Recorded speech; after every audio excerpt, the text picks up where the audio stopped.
रामकृष्ण हरी विठ्ठल केशवा मंत्र हा जपावा सर्व काळ याहून अष्टालिक सादर वाहत ज्ञान विठुराची का म्हणे सोपे आहे सर्व होणे आणि शहाणा तो धरी घेत असे. ह्या आमच्या हरिभक्त परायण अलका माऊली गवळी यांचा मला गेल्या वर्षी परिचय झाला. तसा प्रत्येक वारकऱ्याचा त्यांना परिचय होतच आहे, कारण आपली दिंडी येते गवळीवाड्यामध्ये.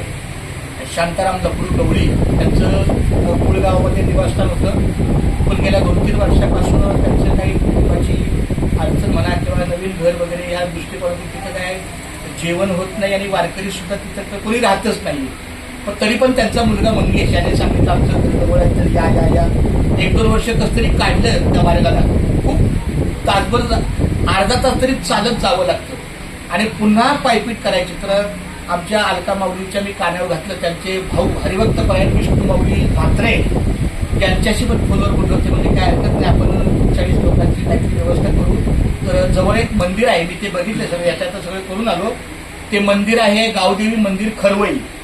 तर त्या ठिकाणी ऐसपैस बसायला जागा आहे. म्हणजे आणि काय होतं इथं कात्रप जवळ नाश्ता असतो, पुन्हा 15 मिनिटात लगेच इथं आणि पुन्हा मग त्यामुळे दुपारचं जेवण पण काही लोकांचं होत नाही. पण डायरेक्ट आता त्या खरवई मंदिरामध्ये गावदेवी मंदिरामध्ये व्यवस्थित जेवण झालं तर माणसं तासभर विश्रांती करतील. तर माझ्या आईला अशी विनंती आहे की तुझी लाख जरी इच्छा असली तरी एखादा वारकरी माझ्यासारखा इथं येईल, तुझ्या हातचं 2 घास खाईल. परंतु सगळ्या वारकऱ्यांची इथं अडचण होण्यापेक्षा आणि वाकडे तिकडे गल्ल्या मुळ्यात बसण्यापेक्षा तू काहीतरी रामकृष्ण हरीकर किंवा मंगेश कवळी सांगितले त्यांनी जर समजा अजून होकार दिलेला नाही, ते बोले आम्ही तिथं कसं येणार काय येणार, पण त्यांचं पहिलं कानावर घालणं गरजेचं आहे. कारण त्याचा जर त्यांचा नकारच आला तर सोपी गोष्ट काहीतरी मार्ग काढू आपण. तर अलका माऊलींना खूप मी धन्यवाद देतो. वारकऱ्याच्या मुखात त्यांच्या हातून काही जे काही अन्नदान होईल त्याचा पांढरा स्वीकार करेल. खूप छान धन्यवाद माऊली. रामकृष्ण कुंडलिक वरदा हरी विठ्ठल ज्ञानदेव पंढरीनाथ महाराज की जय, माऊली ज्ञानेश्वर महाराज की जय, जगद्गुरु संत तुकाराम महाराज की जय, संत शिरोमणी रोहिदास महाराज. आणि जाहिरात द्या ना फक्त त्या कागदातली.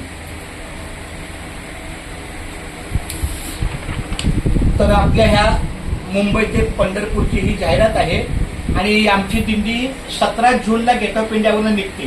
तुमच्या बंधूला माहित आहे 17 जूनला निघते. ती इथं कधी येणार आहे माहितीये का?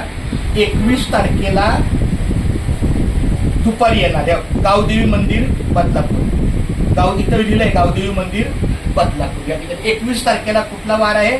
शुक्रवार. तर शुक्रवार ही जाहिरात पांडुरंगाची चरणी अर्पण. पुंडलिक वरदा हरी विठ्ठल रामकृष्ण देव तुकाराम पंढरीनाथ भगवान की जय. घेई घेई माझे वाचे, घेई घेई माझे वाचे, गोड नाम विठोबाचे, गोड नाम विठोबाचे. तुम्ही ऐका रे हे कान, तुम्ही ऐका रे हे कान, माझ्या विठोबाचे गुण, माझ्या विठोबाचे गुण.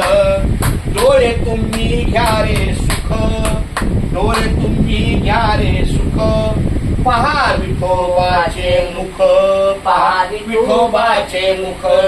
मनाते ते धाव घेई, मनाते ते धाव घेई, राहे विठोबाच्या पायी, राहे विठोबाच्या पायी. तुका म्हणे माझ्या जीवा, तुका म्हणे माझ्या जीवा, तुका म्हणे माझ्या जीवा, तुका म्हणे माझ्या जीवा. नको सोडू या केशवा, नको सोडू या केशवा, नको सोडवा केशवा, नको सोडवा केशवा. डोळे तुम्ही घ्या रे सुख, डोळे घ्या तुम्ही घ्या रे सुख, डोळे तुम्ही घ्या रे सुख, डोळे घ्या तुम्ही घ्या रे सुख. माझ्या विठोबाचे मुख, माझ्या विठोबाचे खूप छान. मुख. पंढरगा पंढरनाथ रामकृष्ण हरी, रामकृष्ण हरी विठ्ठल.